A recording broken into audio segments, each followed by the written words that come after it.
Welcome to Victory Lane with Christian Potts. Not a lot of people are talking about Richard Childress racing so far in 2009, but maybe they should be. Kevin Harvick had a good run at the Daytona 500. Jeff Burton is coming off his best finish of the year in Las Vegas last weekend. But the guy who's really carried the way for that team is their third man, Clint Bowyer. Bowyer, 3 races down. All 3 times he's finished in the top 6, including a second place last week in Las Vegas. He's doing all that while actually being with a different car on the same team. Bowyer moved from the 07 car a year ago to the 33 car this year. He's got some new team members, new sponsor, a new look, but he likes the direction things are going so far. If I could rattle off, a handful of top tens here and get that points base established, get the momentum within the team. Building a new team like this, you need that momentum, those good finishes for everybody's, when the pep in the step, everything that goes along with running well. It's easy to run good and it's hard to run bad. That sounds pretty simple, right? Well, it hasn't been that simple for some guys. One we'll look at here is the 3-time defending champion Jimmie Johnson. It's been a rough ride for Johnson this year. He is 19th in points, sort of a change from last season when he was near the top or at the top almost the entire year. A week ago in Vegas, Johnson struggled with his car all week, finally was in a crash in the last 10 laps, wound up finishing 24th place. However, in some of Johnson's early seasons, including a couple of his championship seasons, he didn't get off to a great start.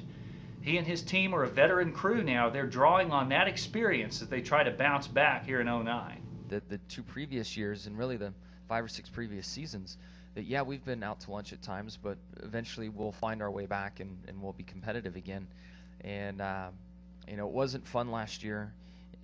We did get nervous about the chase and some other things, but deep down inside we didn't panic and kind of fall apart as a race team because we had the experience of going to the basement and finding our way back up. So it's a great characteristic for this race team.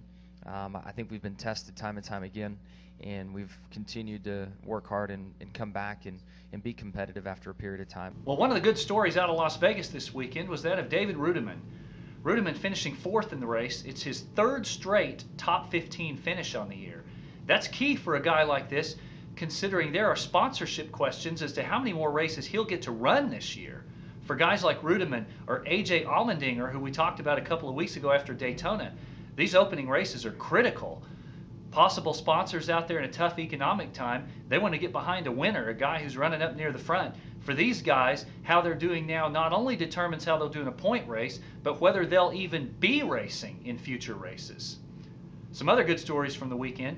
Tony Stewart didn't run as well in Vegas, but he has 2 other top 10 finishes, and kind of quietly, which is unusual for Tony, runs 7th in the point standings to this point in his debut as a driver-owner. Pretty solid start.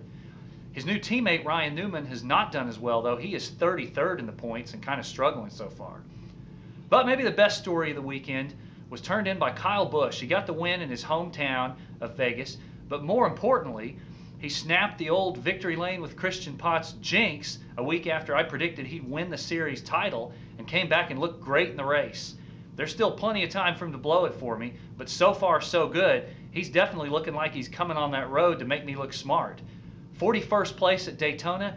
He has already moved into the top 10 in the standings with his last 2 runs. That's my man right there. The series returns to a traditional stop this weekend, the Atlanta Motor Speedway.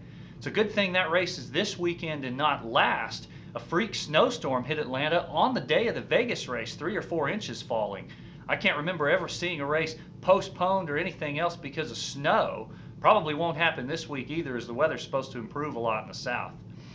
We'll look back at that race and everything else in the world of motorsports here on Victory Lane with Christian Potts. We'll see you next week.